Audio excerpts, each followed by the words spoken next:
Captain's Log Supplemental. We just got finished up with... Dad! You promised me you'd take me to the holodeck. What? Yeah, just a minute. We... Dad, you promised! I know I promised. Just a minute. So, we finished... all right, I'll do this log later. All right, let's go.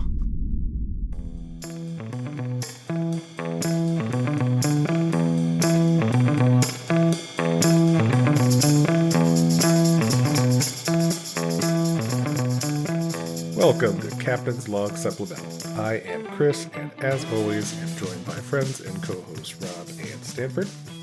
Hello. Hey there. And friend and producer Mariah.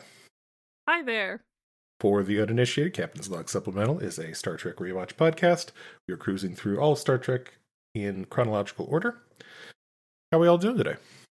We're good. However, I need to I prepared some words I need to present real quick. Oh boy. It's funny because I did write this down. All right. Good evening. I come before you today with one goal: to express my deepest apologies to those that I have hurt. What I said in jest had real, harmful impact on someone dear and special to me, and I deeply regret my words.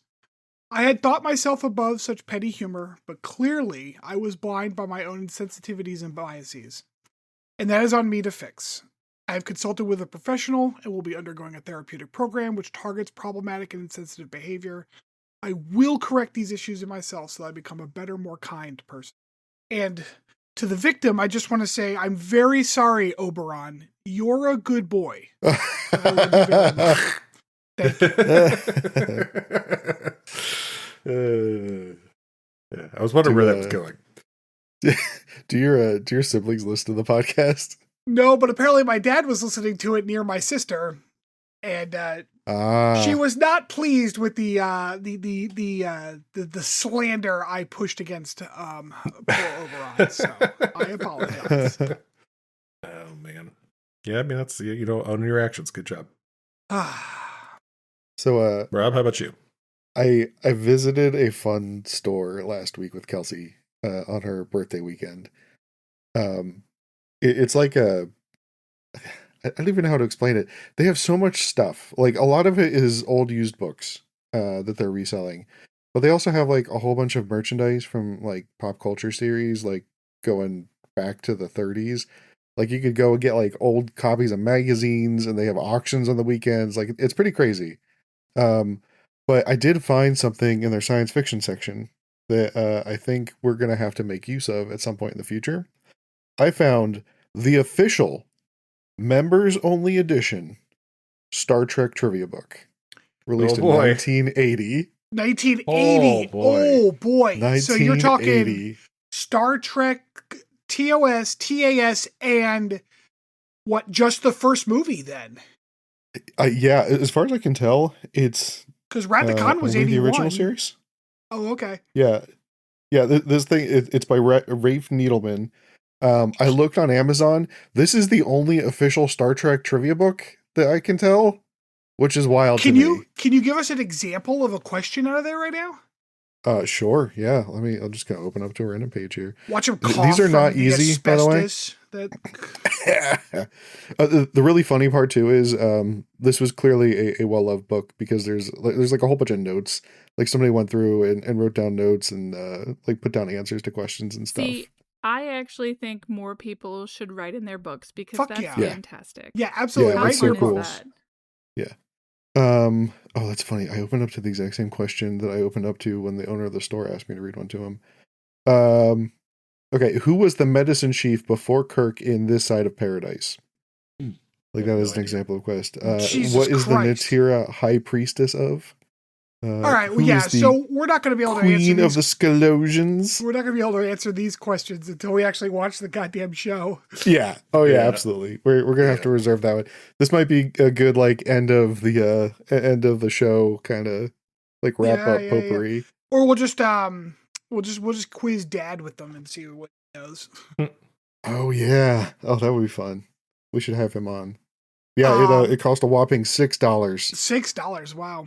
I talked to my dad actually because he's been catching up on the podcast as per my sister hearing and listening in, and he said that like he doesn't like that our banter section goes so long now, and that it's his least favorite part of the show, which tough shit. Like I'm having a good time. Yeah. Oh man. Speaking of which, speaking of banter, so Mariah's knitting this sock that she's doing for like this competition. It's like a whole thing. And she does this every year, and that means that like we end up. It's called Sock Madness for like March Madness. Get it? Sure. I have to knit a pair of socks really fast. And what it means is that like we end up kind of watching TV late as she's knitting. So I've been showing her the Star Trek movies, because she had seen 1 and 2. So earlier, like last week, we watched 3, and she's seen 3, 4, 5, 6, 7, and 8. We just started Insurrection last night. Yeah. So what do you think, babe? Oh no. No, it's fine. What's interesting about this is they all feel the same to me. Like Matthew going on like, this is the worst, and this is my favorite, and I watch this all the time. They all feel the same to me. Like, damn, you're not wrong. Which is fine because I'm not like that crazy about Star Trek. Turns out, I feel like, but they're fine. Like this might be the problem. I think that a lot of the original series movies, they just kind of felt like long episodes of the original series. And it's fine. Like I haven't seen enough of the original series to say I don't know. I feel like I disagree because like, I don't know. Like I can see that with like Wrath of Khan because it was just like an extension of Starseed. But like Undiscovered Country had some twists and turns that like normal episodes just didn't seem to do back then, But what's more interesting about this is it's sort of watching Matthew watch these movies. And watching him, I don't know, like, he was, like, coming up with decisions and trying to figure out what I wanted to see. And, like, okay, we did watch these, so we're going to start here because you already saw those two. Should we watch, this is the one I hate the most. Should we watch this? You want to go ahead and watch that one, though, right? Don't you? Like, I'm not saying anything. He's making all the decisions. And he's projecting these decisions onto me that like it's what I want to do. Okay. He's also turning and like, so you see that explosion, wait for it because we're going to see that one again in the next movie. Or he's explaining the ship. They only blew up one Bird of Prey model. Like, so it's just interesting to watch. And then we get to what is his favorite movie. And I realize as we're watching, which one was it, babe? First Contact? Yeah. That is about the Borg. And that's his favorite. Oh, yeah. I know, it's weird, isn't it? Also, I might point out tells me that, like... No, go ahead. Well, the last thing is he tells me the cutest story about little Matthew, what did you say, 6-year-old Matthew, in the movie theater, watching Star Trek. Yeah, Undiscovered Country was the first Star Trek movie I saw in the theater. So I was like 6, and I went with mom and dad to Kansas City, get my nachos, and And spoiler alert, when the disc crashes to the planet. Oh no! That's so sorry. Halt. That was different. So that's Generations. I was 9 for that one. And it comes screeching to a halt, and the whole theater goes silent, and little Matthew goes, "Cool." And the whole theater laughed. And that's what started my center of attention complex. Yeah. You had that taste, you can never go back. That's right. Oh man. Well, on that note, let's get to the episode. As a reminder, please rate, review, subscribe, tell your friends, tell your coworkers, tell your people you barely know. It helps spread the word of the podcast, and that helps us a lot. Today's episode we are talking about is episode 9 of season 1, All Those Who Wander. This is a trivia note here. Oh, Jesus Christ. When there's some trivia you can't miss, it's a fun fact with Chris. So the title is a paraphrasing of a J.R.R. Tolkien poem in The Fellowship of the Ring. A small part of it, anyway. It is, all that is gold does not glitter, not all those who wander are lost. The old that is strong does not wither. Deep roots are not reached by the frost. From the ashes a fire shall be woken, a light from the shadow shall spring, renewed shall be the blade that was broken, the crownless again shall be king. So they pulled the title from that one. Fucking nerds. Yep. I think they found the one planet where the frost is definitely going to reach the roots. I think so, yeah. Yeah, I think so. So we opened with Uhura, who's given a little voiceover, says her assignment on the Enterprise is almost over. After the mission they are currently on, she'll be leaving. She talks about how she still doesn't know if she belongs in Starfleet, and she's still trying to kind of figure things out. Captain's holding a little going away party for the 2 departing cadets who are finishing their little term there. We are introduced to 2 people specifically that are given a name, so you immediately know they're going to die this episode. Oh yeah. Which was the other cadet, I didn't 100% realize was gonna die until like I saw her in the other ship, and I was absolutely. like, "Oh, okay, she's gonna die too." But like, Duke was set up from the beginning to die. Yes, we have Ensign Duke being promoted to Lieutenant Duke, and Cadet Chia. So the worst part about all this is Duke just seems like such a bro. Like, he just seems like he'd be a fun dude to hang out with, you know? Yeah, he seems kind of hapless, but like in a fun way. Yes. Yeah. Yeah, like, he's definitely going to die in this episode kind of way. And I'm going to be honest, like, I did not here. fully realize that Duke was going to die, like, here. I was like, oh, okay, they're promoting someone, because this show kind of does that kind of shit. It was when he was on the planet, and they're like, oh, Spock accidentally called him Ensign. I'm like, oh, Duke is fucking dead. Oh, he is dead. No, dude, I knew immediately watching this episode the first time, too. I'm like, oh, they gave these characters names. They are there to die in this episode. Yeah, so Captain's whole little going away party, where Duke gets promoted. They're saying goodbye to the 2 cadets. Captain Pike states that Uhura is, of course, welcome to stay continue working on Enterprise if she so chooses, even though it sounds like she's not going to. However, they are interrupted by Spock radioing in about a Priority 1 mission from Starfleet. So the party ends, and they kind of call the leadership team together. Lon was apparently talking to her therapist, which she doesn't seem to appreciate, which, you know, I thought we were past like these tropes of like, oh, I'm curmudgeonly, so I don't like therapists. And you know how we can prove that we're past these tropes is because the term she uses is getting my head shrinked. Bitch, no one has said that in the last 30 years, and it's 2026. Right. Like, what are you talking about? Right. Yep, exactly. That was my exact thought. I'm like, why would you say it that way? That's so weird. Anyway, so the mission they were on was actually heading to a deep space station K7 when the call came in to go to the Peregrine.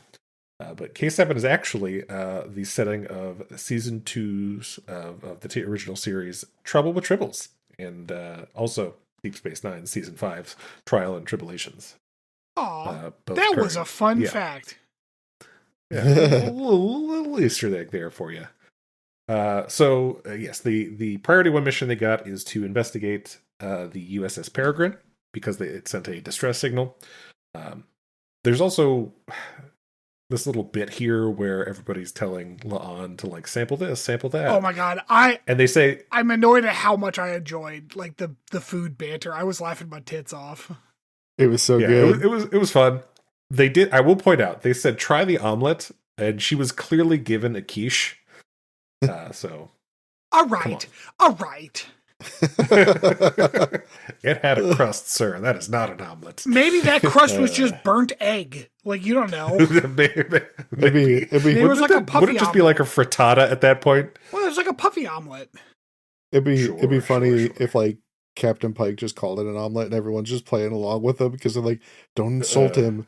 We like his food too much." Well, it's like, Sure. I mean, maybe shit's just like evolved, like, unlike head shrinking.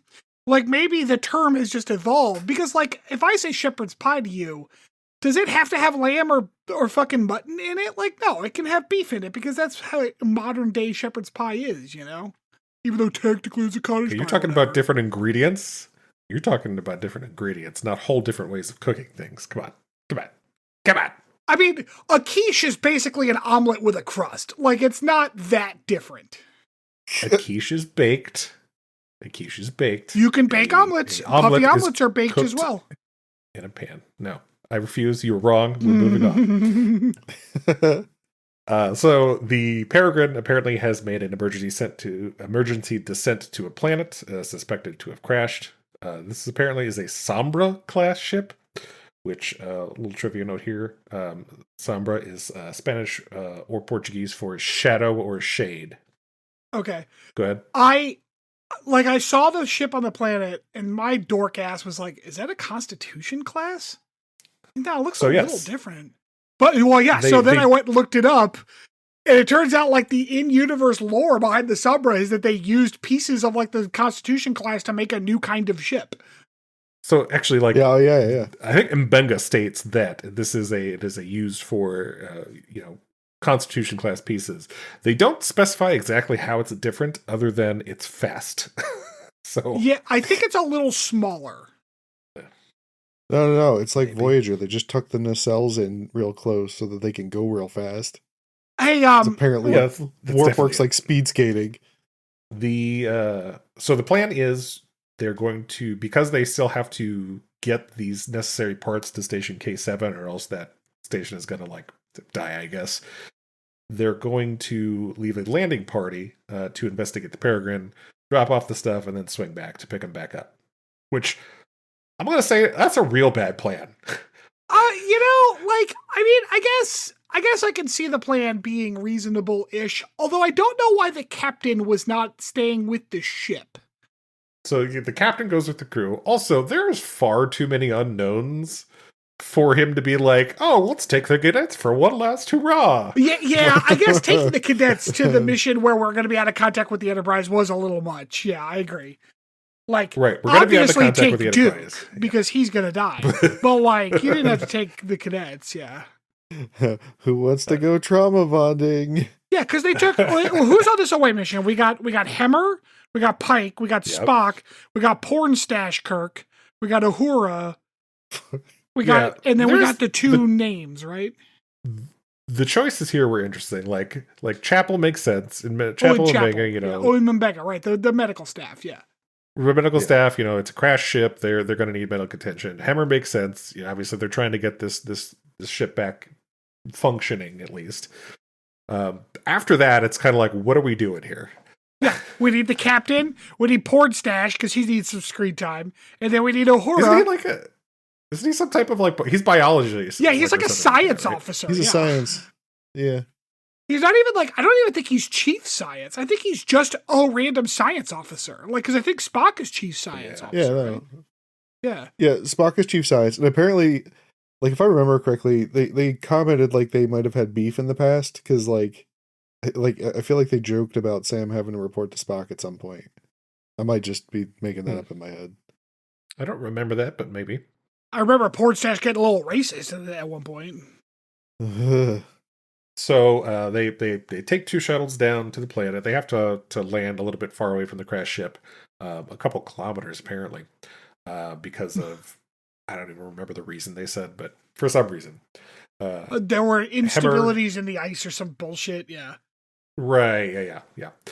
Hemmer, when they get out and start walking there, Hemmer is very much happy with the climate because it's close to Andoria. Why did they just land on top of the ship? Shut up, that's why. Oh, okay. There's also some ionic interference preventing long-range communication, so they can talk to each other on the planet, but can't get any comms out.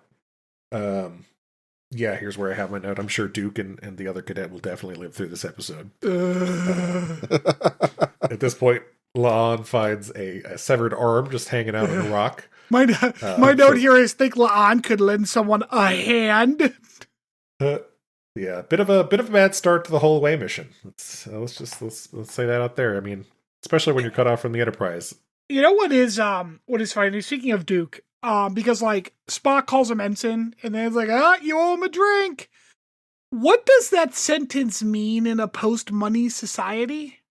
Yes, it means that you don't even really get a drink because they're all just drinking synthahol. Well, and like he's got to walk to the bar and get it and bring it back. That is him owing him a drink. It's one of those things where it's like and this is pure writing. It's like y'all know that it's a post-money society, but like, you owe him a drink is such a common like concept for today that they can't help but accidentally write it in. Be like, when it doesn't mean anything. You owe him a shift or something. Yeah. So like, I feel like this is more evidence that this episode might have been written somebody of an older generation, along with like the head shrinking reference. Because like, I don't know any millennial that refers to like therapy as head shrinking or talks about like owing people drinks, unless you like win a jinx. Like, I don't know. The thing is, and Dad can correct me if I'm wrong because he will. I'm pretty sure I feel like I remember people talking about you buy somebody a drink or whatever if they like after you get promoted, if they misgrade you. So like, I think that is a common practice today. Oh, but in the military, like that. Yeah, in the military. Yeah. Oh, well, exactly. And since as we know, Starfleet is not a military. So they at this point are investigating, like get onto the ship, and they're looking around trying to figure out what happened. Shit looks bad. La'an's already found 20 casualties, including the captain. She mentions that they've been picked apart, I think is what she called it. So something's been snacking. And her initial guess is local wildlife, which sure, yeah, let's just say local wildlife. Kirk, Duke, Chapel, and Chia find a whole other bloodbath. Just corpses and blood everywhere out there, strewn about. Meanwhile, Captain Pike is listening to the captain's log, where the captain talks about how they took in some refugees, and one was infected with Gorn eggs. And if you're finding this, we're probably dead. So good little omen there for the future. La'an, of course, immediately starts freaking the fuck out. Were you gonna say something? No, I just like the log on the thing was like, hey, don't come here. But it's like, well, obviously it's too late for that because that's how we heard this. Right. La'an says they should find any survivors and leave immediately. They detect one human life sign and an unknown life sign, so they go to investigate that. They continue finding corpses in various states of dismemberment. This got too much at one point because Pike's like, this body's been badly mangled. So yeah, Pike, we fucking get it, man. Like, it's like we saw an arm earlier. Like, we can move on with this. The arm, the field of corpses, the guy lying there without his leg. Like, it was a lot. They're like, yeah, okay, we get it. Thank you. We know it's the Gorn. Pike definitely comes and lets us know once more. And then, like, they hear someone kind of moving around, but they don't, like, say anything. They're like, the best way to deal with this is to sneak up on them with guns. Yeah. So, they do. And they find some weird blue alien guy who's pointing a Jaffa stick at them. Jaffa stick! It's Buckley. His name is Buckley. Yes. His name is Buckley, and he apparently, is part of the Jaffa. Buckley, truly the Lieutenant Duke of this rescue, like of that side of this rescue. Yeah. Oh no! Right. Yeah. So they're like, oh, we got to show we're not aggressive, and like you could lower your weapons without putting them on the ground. I feel like my note here is, could you just sling the rifles? Why are we dropping them? Right. Like just don't point them at him. That's fine. So anyway, the alien is apparently cool with him now, so he lets them into the room he was guarding, where they find a young girl, a human girl, yeah. We cut to Spock going in to visit Chapel because he's got to get some bandages or whatever for Duke, who apparently burned himself in a Jeffries tube because he wasn't paying attention. Yeah, but was too embarrassed to come get the fucking supplies himself. What the fuck with this whole sequence? Yeah, anyway, Spock and Chapel flirt about it. It's fine. Yeah, they do. Yep. Chapel hitting We on then Spock go- in his primal nature. So fucking hard. We then get a scene with Uhura and Hemmer, where they're chatting. Uhura is saying that she has been feeling like she's drifting and doesn't know exactly where she belongs, and she's kind of mostly come to the decision that she wants to stop drifting and figure it out, which apparently includes leaving Starfleet. As we all know, that doesn't work out that way, but sure. Hemmer lays on some good counseling, and then He does. La'an blames a child for a bunch of people's deaths. Yep. Yeah. Yeah. Just like Hemmer does some quick she therapy on does. Uhura. She says she's afraid to connect with people, but then we do cut to the scene where La'an yells at the small child. Because she's all hyper about the Gorn. But yeah, my note was Mbenga has a much better bedside manner than La'an. It is weird, musical, emotional analogy thing. Right, yeah. So Mega has a kind of a bit of a mental slip here and calls the girl Oriana his daughter when he's telling La'an to quit fucking yelling at the child. Quit yelling at the 8-year-old. It's not the 8-year-old's fault. Yeah. Then they kind of have their own, La'an and Mbenga have their own conversation where Mega talks about, his mental struggles and hers as well, and kind of offers some advice there. Meanwhile, the little girl in the back surprised. is like, they mostly come at night. Mostly. Mostly. I was a little surprised that they had Lon acting like this. I figured that, like, I remember the first time I watched this, I was thinking like, oh, Lon's gonna bond with this little girl, and like, she does eventually, but this is a harsh introduction. So like, not even though, like the bonding never happens. Like, there's obviously some like a thing that happens at the end of the episode where it seems like she should have, but like, yeah. Yeah. So Spock is doing some investigating on his own for some reason. My exact note here is Spock doing some investigating. Yeah. Even though they've already identified that there's Gorn here, he finds quite the blood trail kind of leading into some ventral shaft or whatever. Pike and Doctor give him a little jump scare. That's fun. The alien, the blue guy, Buckley, right? He doesn't seem to be doing so great. He's clearly got Gorn in him. I like how Chapel's like, he's got an elevated heart rate. Bitch, how do you know what his heart rate's supposed to be? Right. He is like hyperventilating. He is like panting and stuff. Yeah, he's not looking great. I agree. Yeah. But like, maybe that's normal. Maybe that's him sleeping. So like, Chapel goes to do a thing. Old cadet she is working on like the bed, like the hospital bed or something like that. And meanwhile, Oriana, the little girl, is like, "Oh, I know what's about to happen. I'm going to quietly slink away and tell nobody." And now Chris blames the 8-year-old. Yeah, I am blaming her for this one. She deserves the blame here. Like, God fucking say something, damn. man. She's 8, man. Yeah, so she clearly knew what was about to happen. Like scream or something. Jesus Christ. My note here was fucking ew. Oh yeah, because the chest burster comes out of his ass. Yeah, it's pretty gross. Yeah. My note is Jesus Christ as the thing flies right at the cadet's neck, like you're disposable, and just chews through her fucking carotid. Instantly fucking kills her. Yep. So yeah, they really killed him off quick. Chapel here, of course, hears Chia scream and tries to see what's going on and notices that, oh hey, some shit burst out of that guy's body. I should probably leave. And she hides behind like a medical force field. We then cut to. Oh, is that? Wait, it looked like she just kind of climbed on top of a bed, like the Gorn don't like the floor is lava.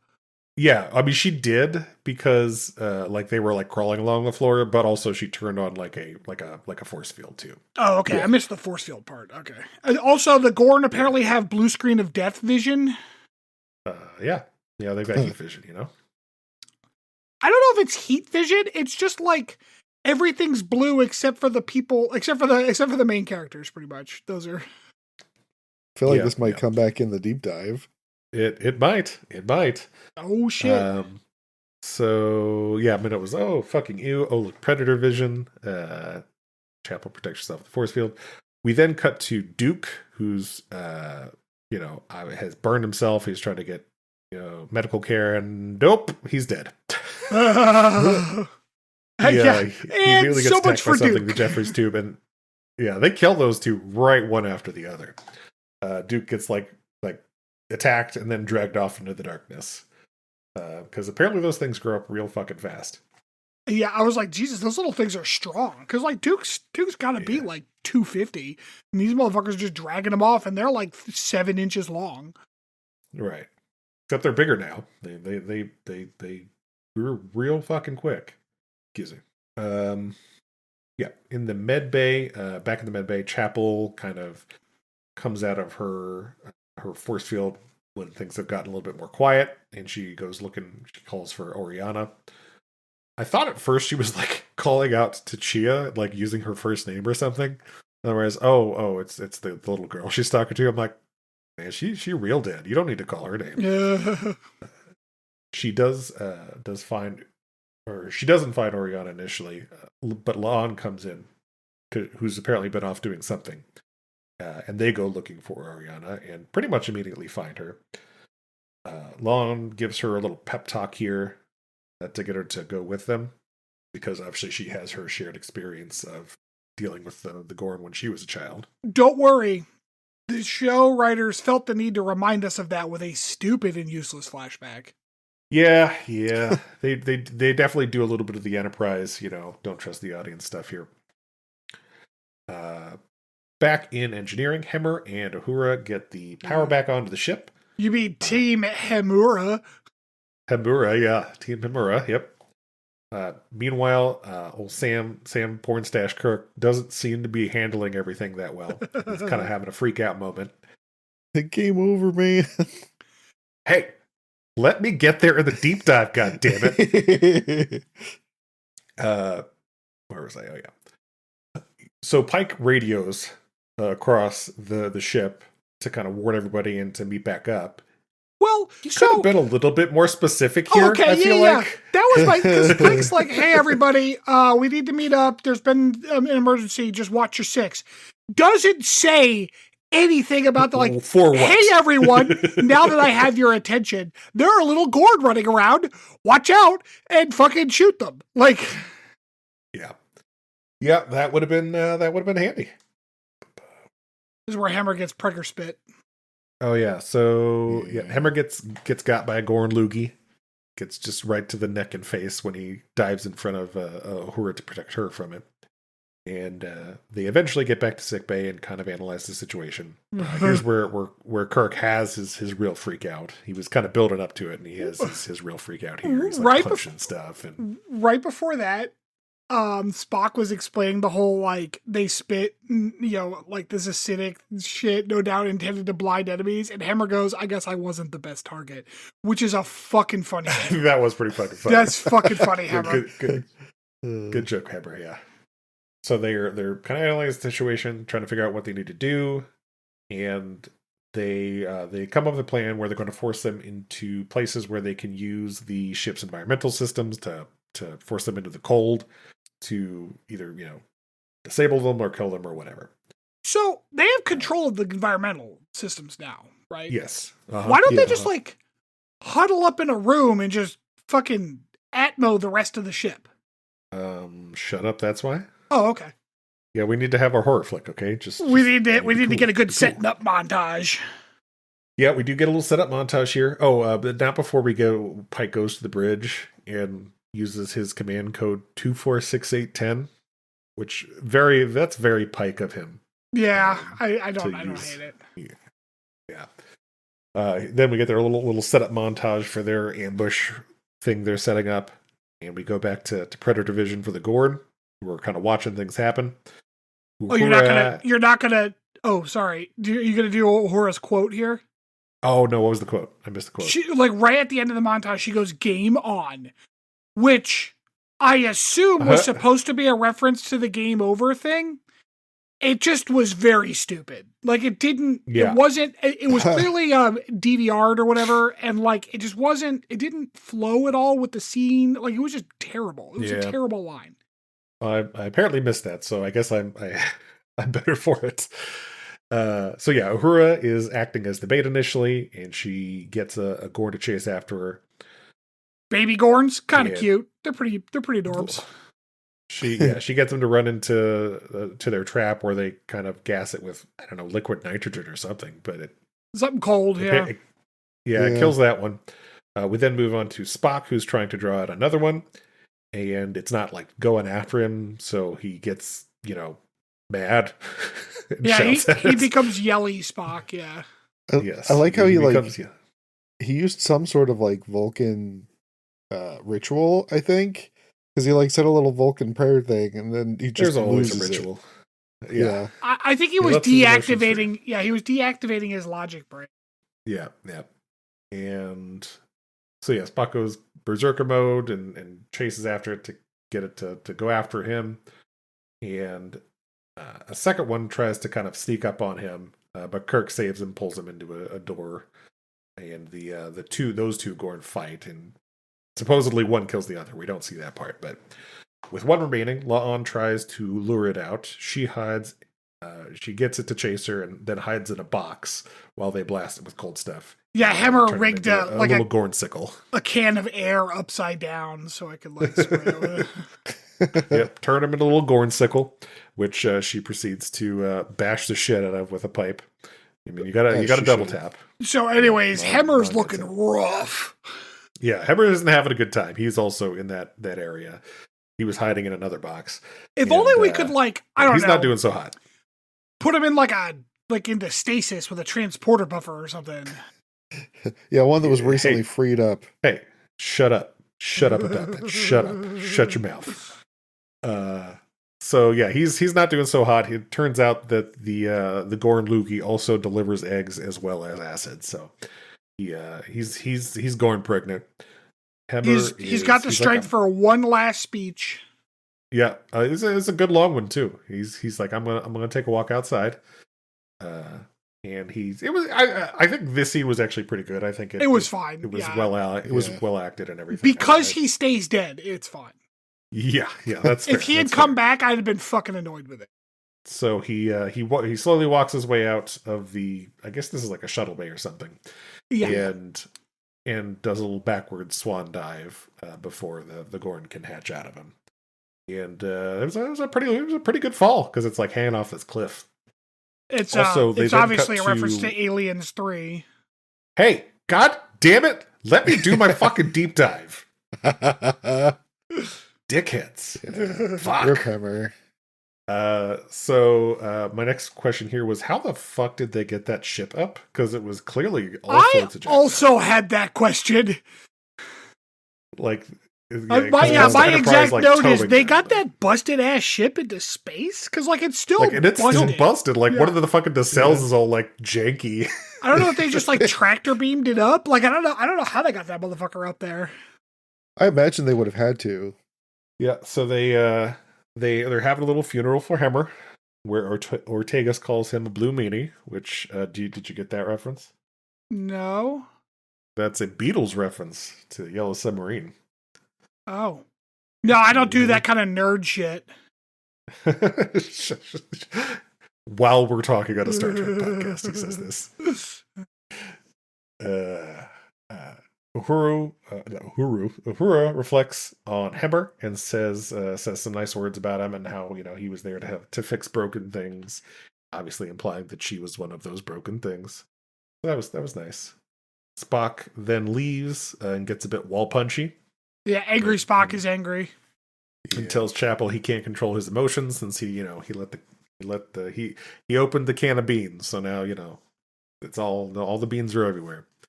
And my note here was, Jesus, just bang already. I know. I was like, all right, Chapel, calm your eyes down. Holy shit. Then we go to a scene where La'an is talking to Pike. She's going to take a leave of absence to try to find Oriana's parents because she has apparently some weak-ass lead and needs to investigate about that. Sure. she's Yeah, that Go might as ahead. well happen. I got Yeah, nothing I mean- about that. Yeah. yeah, it's just like, yeah, okay, so she's just gonna go do a thing for a while and then come back later. All right. Yep. Meanwhile, we wrap up with Uhura, who looks like she's going to stay instead, as she grins at the comms console on the bridge. That's the end of the episode. Yep. So, on a scale of 1 to 5, where 0 is threshold, where are we at for this one? I gave this one a 4. I know, I feel like we've talked about it before. I know that you guys aren't super big on like the horror aspects of the show. I like it though.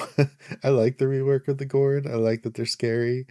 I liked the like wrapping up of like the Hemmer and Uhura relationship. I like that he was kind of like a mentor to her, kind of convinced her to stick around. The stuff with what's her face? Like, Oh my god. Who? Uhura? No, Lon? Lon. Yeah, Lon like dealing with the Gorn. I don't know. Like it feels believable. I like what they're doing with the characters, I guess. I like the character work that's been done in the first season so far. So I'm really having trouble with these Gorn episodes. And like, I don't mind the concept of horror in Star Trek. Like, I'm not, but I have trouble with this episode because, like, and I assume we're going to get there in the deep dive because I keep getting yelled at. It was just the 3 Alien movies, like, shot for shot almost. Like, and I've already seen those movies. Like, do something new. You know, Yeah, and like but it's Star I don't Trek this know. time. I was thinking of 3, but I was also kind of thinking of 2 because I'm just like, I don't know. I was just bored. Like, I do like the stuff with Hemmer. I thought Hemmer actually dying was good, and I mean that sounds like I don't like Hemmer. Like I like Hemmer, but like I like that the character It was well done. meant something. Yeah, and Yeah. the thing with her and Uhura is fine. Although there is a level of like they need to calm down with the Uhura not knowing her place stuff because like we know she's gonna stay on the Enterprise, so like it's that kind of false stakesy shit. But like I don't know, it felt too derivative, I guess is my problem. And then like it kind of fell apart where I put any kind of scrutiny into it. And yeah, no, I don't care for the new Gorn. I find them to be one note and kind of boring, you know? So yeah, I think I'm gonna stick with the 2. Well, I'll go ahead and split the difference between the two of you because I had a 3 on this one. There was stuff I really enjoyed. I liked the Hemmer and Uhura stuff. I thought that was all good. There was some fun banter in this. Excuse me. Do you think he just died? Oh, just had to sneeze. Oh. Yeah, so I like the Hemmer and Uhura stuff, and I enjoy some of the horror-y stuff. I thought it was generally fun. There was some goofy bits, and as The hoary stuff, is that like Chapel and Spock? What does that mean? yes, the horror stuff. Yeah, the horror-y stuff. Right. Okay. But yeah, I mean, there's a lot of. It's almost like too close to call it homage, but to aliens there, and it was fine. It was fine. It was a 3. Like homage. It's like a cover. It's not even like an homage. Like it's. Yeah. That's what I'm saying. It's like almost too close to be. Yeah. Kind of I too close agree. to be an homage. Yeah. What did IMDb have this one at? They had it at a 4, so feel good about that, Rob. I mean, I could see it. I could see how it could get there for people, but yeah, wasn't quite there. Vindicated by the populace. All right. Well, when we come back, we will get to a little deep dive.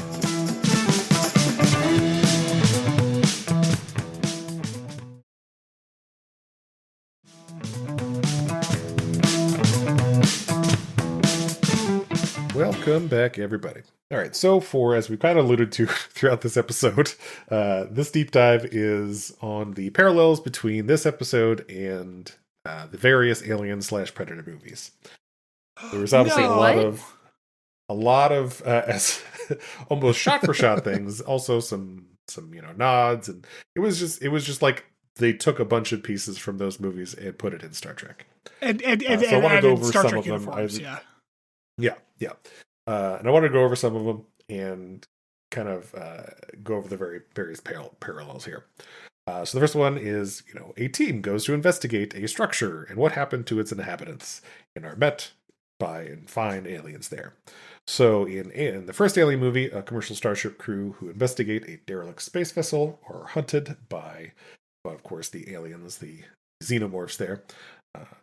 The commercial space tug Nostromo is returning to Earth with a 7-member crew in stasis. Captain Dallas, Executive Officer Kane, and Warrant Officer Ripley. Was it 7 people who went on this?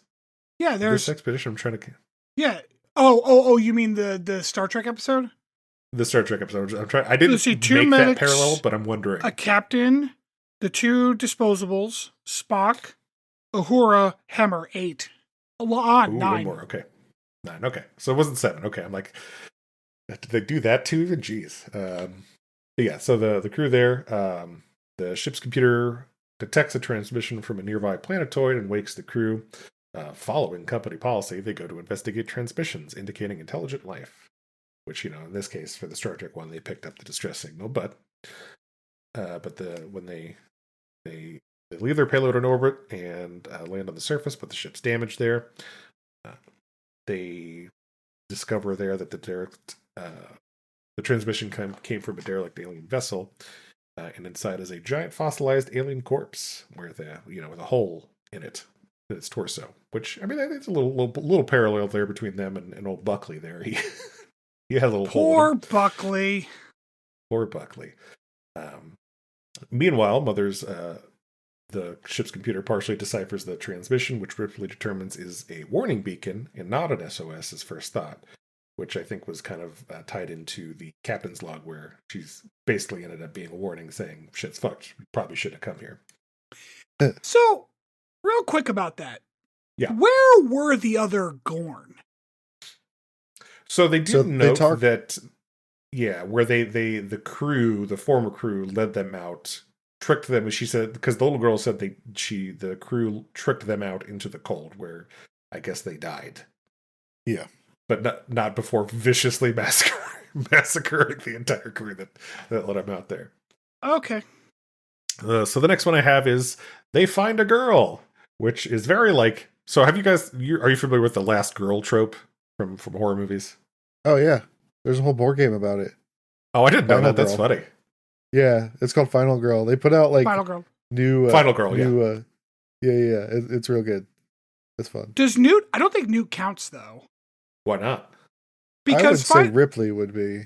In a way, yeah. Final Girl is the trope wherein like a group of people are being stalked and killed by XYZ in the horror movie, and the last person who survives is always like the innocent girl. And actually there's actually some problematic like racial stereotyping that happens with this particular trope as well, because it's usually like the blonde like virgin girl or whatever. So Final Girl was actually coined by Carol J. Clover in her article "Her Body, Himself, Gender in the Slasher Film," which I think is references what you're talking about. Oh, well, there you go. But I don't think like Newt isn't like that's not the movie. Newt being systematic, like Newt's colony being systematically hunted is not the movie, because Newt's just there. I think Ripley in the first movie could probably fit that bill better. Although Ripley is far more full of agency than the Final Girl trope usually is. Yeah. But yeah, anyway, they of course find Newt, and this is in Aliens, the second movie in the franchise. They do find Newt in that colony, and so she's the parallel to Oriana here. We also have the aforementioned crew freakout. In the case of Star Trek, it was Kirk freaking out and not dealing with the situation well. Where in the Alien series, in Aliens, is Private Hudson freaks out after the dropship crashes, shouting, "Game over, man! Game over!" Rip Bill Paxton. Rip Bill Paxton, yep. Yeah, which apparently that was an ad-lib line, like he came up with that. That was not part of the script, which I think is funny. Oh, that is funny. The next one I have is, of course, aliens being born by bursting out of the chest of the victim that they were implanted upon. Oh, sure. In the first Alien movie, Kane enters a chamber containing hundreds of large eggs, where he gets, of course, attacked by the facehuggers, And after they bring him back up to the ship and take the face hugger off of him, he appears to be okay before, the fucking alien bursts out of his chest. So, and of course we have old Buckley, who looks okay at first and then is very not okay. We also have the Predator vision, of course, for this one from the Predator movies. It was funny when I was looking at this one, I read about how they did the thermal vision in the original Predator movies, which was much more complicated than I thought it might be. So what they did was the thermal vision effect for the Predator's point of view was achieved using a low-resolution thermal imaging camera. The camera's output was reflected through a beam splitter onto a monitor, which was then filmed alongside the optical background using a standard film camera.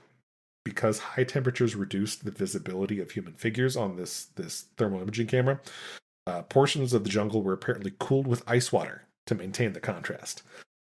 What the final fuck? effect combined the heat. Right, it's crazy. All that went into this. The final effect combined the heat sensor imagery with the filmed background to produce the Predator's thermal vision. And of course, the Gorn had this one. Yeah, the Gorn had the vision, the blue vision, to see where the humans were. So, but yeah, that was crazy how much went into it. Then it's like, yeah, the later movies they just did it digitally, which sure, of course, yeah, that makes sense. It's the obvious solution. Yeah. And then, as you spoiled earlier, the final one I had here was a character willingly dying by falling to their death. In Aliens 3, it's Ripley who commits suicide because she's carrying the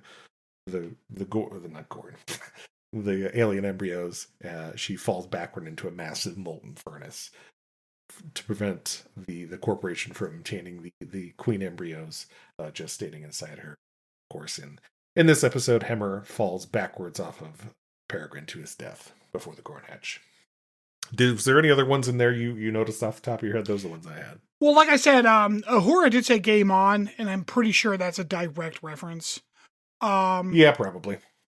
And yeah, I don't know. There's just like the general vibe of it. There's like a lot of shots that are very similar, if not like straight ripped. Like I didn't watch Aliens right before this.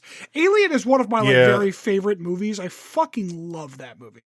When Duke got pulled into the dark like that, I don't know if that was like an alien thing or just like a classic horror film thing. Genuinely, I don't think that actually happens in the Alien movies because aliens never really, the xenomorphs don't really pull you. They just kind of jump at you. They do kind of viciously tear you to shreds. I guess they kind of pull the people up into the vent every once in a while, but like, it's never really like the pull into the dark sequence. That's a more later. It's more like slasher flick kind of thing. Yeah, for sure. All right. Well, that wraps up my deep dive. When we come back, we'll get a little potpourri.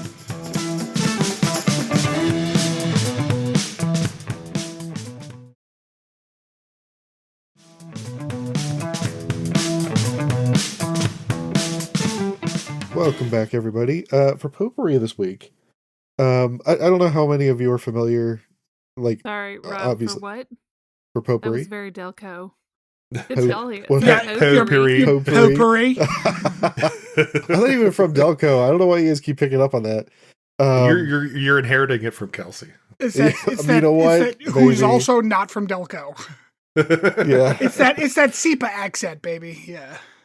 Yeah, I guess so. So yeah, I guess for those of you unaware, there is an American tradition in yearbooks. I don't know if they still do it. I know, like, I feel like it was falling off when we had graduated from high school, but people would often vote for who was the most likely to, succeed or graduate top of their class or superlatives. Yes, exactly, the superlative votes. So I thought it would be fun to go through some kind of ridiculous Star Trek scenarios, and we kind of vote on each other. Yeah. No? Like, so like if we were in this episode, it's like, oh, I'm most likely to die, which is hilarious. Like that's what you're talking about? Sure. Yeah. Got it. Okay. So I have, I think 9 scenarios here for us to vote on. Do we want to say that you can't vote for yourself? Oh yeah. You never should be able to vote for yourself. Okay. All right. Not able to vote for yourself. Cool. All right. So, starting up first here, and I guess we'll just go round robin here. Chris Stanford, then me.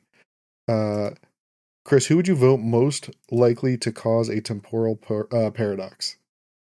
I mean, Come on, between we know.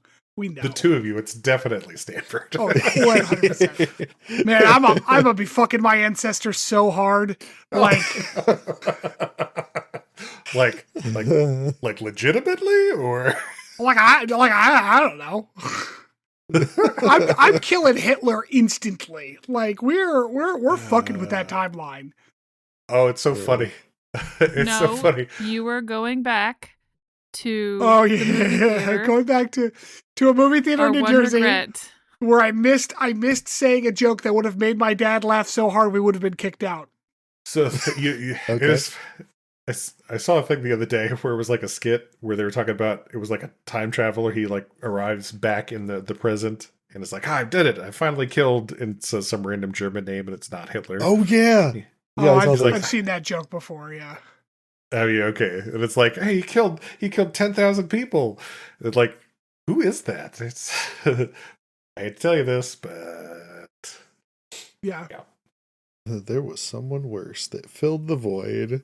Yep. Stanford, who are you voting for? Oh, I didn't realize we were both gonna get to go. Wow, between the two of you? Sorry, Rob. It's gonna be Chris because, like, Rob, you're too much of a rule follower. Like, Oh yeah, I agree. like, I agree. yeah. And Yeah, I for am sure. also going to vote for Stanford on this one. Yeah. Only because That's I feel like you would think that you would know better. Not think. No, I know better. Like, yeah. Oh my God, Yeah. Rob! I'm Yeah. putting that on his gravestone.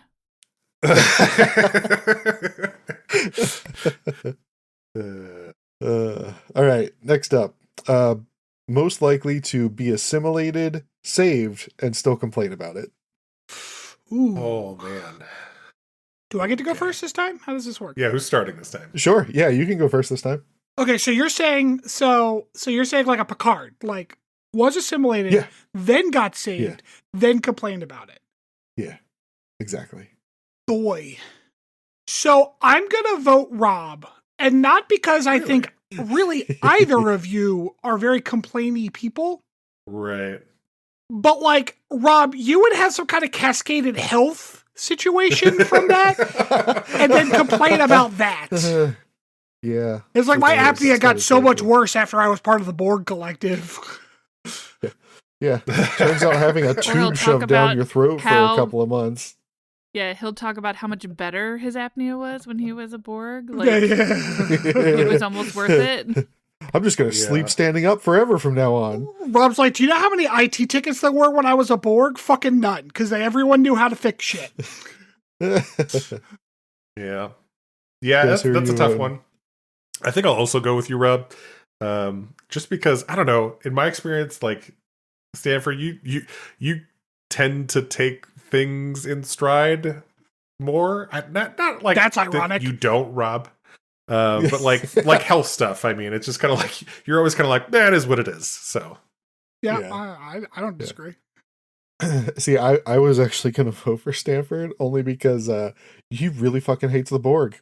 And this is like That's his fair. worst nightmare. See, the funny Yeah, thing is, I'm the kind of person that'd be like, yeah, I know, right? It's ironic that I'm the one who got fucking assimilated after all that bitching I did about the Borg.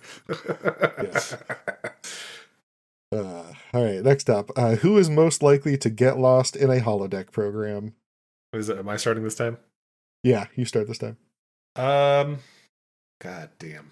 When you say lost, do you mean like I can't find the arch, or like I'm so absorbed in it I don't want to return to reality? The former. Oh, like wait, Like, you literally literally lost. can't get out of it. Yes. That, Like- would, Okay. that would be me. Yeah, I also vote for Mariah.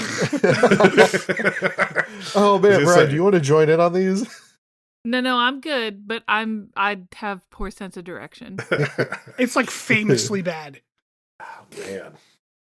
See, that's like none of us are particularly like poor in that regard that I know about. Rob, So am I the that's one- tough, man. Rob, are you the Um, person I taught how to read a roadmap? No. Okay, that must have been Sean. That sounds like something you would have to teach Sean. I No, mean, I guess I can go first on this one. yeah, go ahead. All I could think about after I read this was abiotic factor, and Stanford just never knowing where that's a valid was point. inside of My that vote game. is now Stanford. Yes, It's so funny. It's so funny because that's literally the only game I've like ever gotten lost in, and I was like, "What the I fuck is wrong know. with me?" Like I It feel was like so Mariah funny. right now. It's insane. Yeah, it's really the Goddamn. worst. I definitely have to go with Stanford on that one.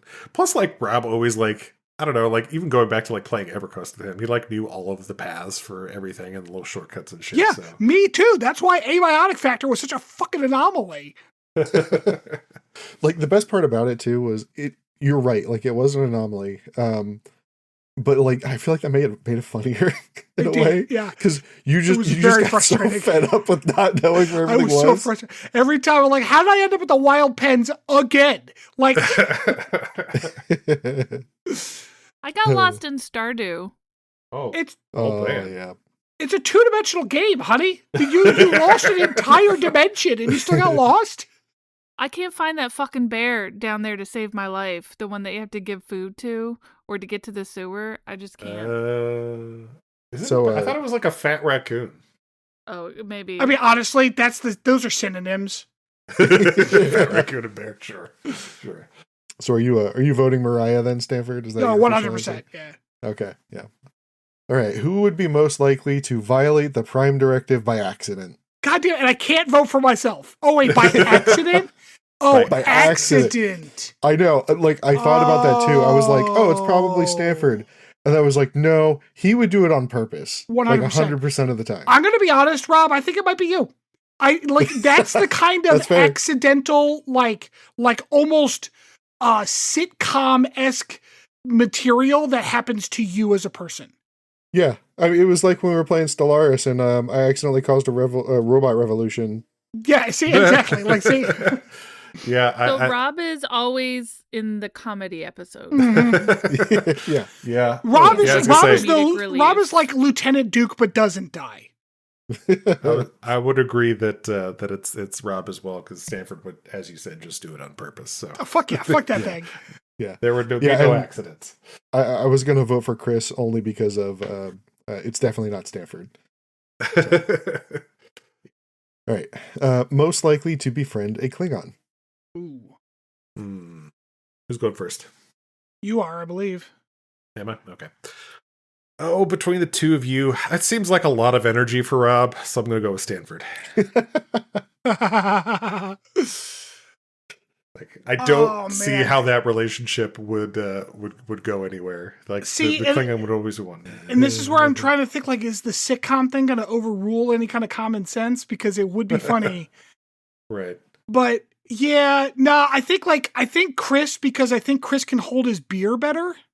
Like Chris can handle blood wine better than Rob can. We all agree. So... I voted Stanford only because of the ulterior motive of wanting to be on a Klingon bird of prey. Oh, fuck yes. Man, that's the first one we're all split on. All right. Most likely to rewire the warp core just to see what happens. It's my turn, right? I think so. Yeah, that's definitely Chris out of the two of you. Yeah. I don't even think that's me. That's not my style. Like, that's definitely a Chris thing. Yeah. I agree with that sentiment. I don't do shit just to see what'll happen because I assume I know what'll happen. That's just not my style. Dude, like the number of I'm times also we've putting come... that on your gravestone. the number of times we've come back to like some sort of automation game to find out that Chris has completely rewired everything. Like, it happens too often. It happens too often. Sometimes works. Like sometimes it works. No, sometimes it works. Sometimes the entire factory is shut down, and we all have to go into troubleshoot mode for the next 2 hours. Yeah. And it's fun. Okay, Jesus Christ. Oh man. Oh yeah. It's always a blast. Between the two of you, I'd have to pick Stanford because that is very. Rob doesn't do that. Yeah, no. Yeah. Rob follows rules. It's very funny that you guys say that because I remember as a kid, I got in trouble for ripping apart the VCR to see how it worked. Oh, Jesus. And then I put it together back in a shoebox, and I was watching an old tape of, I think it was Jurassic Park. Yeah, I got a lot of trouble for that one. Nice. Cool. All right. Most likely to become a captain without meaning to. I think you start, Chris. Me? Okay. Without meaning to is the key here, and that's definitely Rob. There is no way Rob would want to be captain, but he's very competent, and so he could definitely get there just from performance. So Chris, Rob would come into the starship in the mailroom and then just steadily work and then just end up captain one day and not even understand how that happened.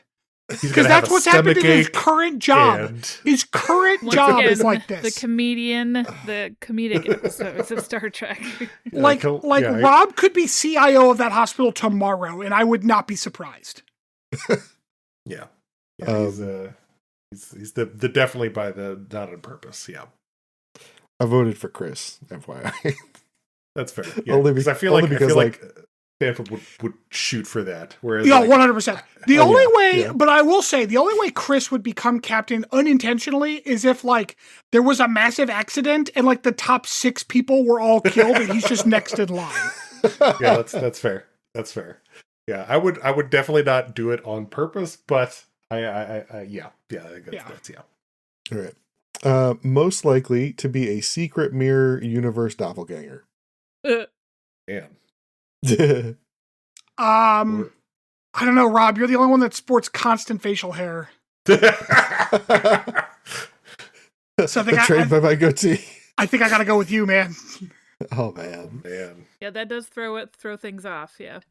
Yeah, I can't use that reason though. Oh, mild mannered. Seems unassuming until he comes and just fucking kills you because he's a doppelganger the whole time. Yeah, I do own a fortune cookie company. Yeah, I mean, I don't have a good reason, but sure, we'll go with Rob. I voted Chris. Nice. Any particular reason? I voted you because I don't know, man. You just you move through so many social circles so easily. I feel like you could pull it off if you really were. Sure. I just wouldn't be able to keep my mouth shut. Last one. Most likely to be reassigned to a starbase and love it. What, Chris? Do you want to say it at the same time? It's Rob. It's Rob. Sure. Yeah, it's obviously Rob. So we're. Mariah, so safe. Who would you have voted for? Rob. Yeah, I am notoriously a homebody, and I admit that freely. Yeah. So between the two of us, who'd you pick? I picked you because you're the bigger DS9 fan. Fair enough. Okay. That was my only reason. Yeah. Yep. Fair enough. I figured you two would vote for me on this one. I like starships because I get to be at home and go out and do stuff. Yeah. All right. Well, thank you both for playing. As Chris mentioned at the top of the pod, please remember to like, subscribe, share us with your friends and family, random strangers on the street, whoever you would like to inflict us upon. Please come back next week and keep listening to this podcast that I can't remember the name to. Captain's Log Supplemental. Bye, everybody. Good night. We've only done over 100 episodes. Bye-bye.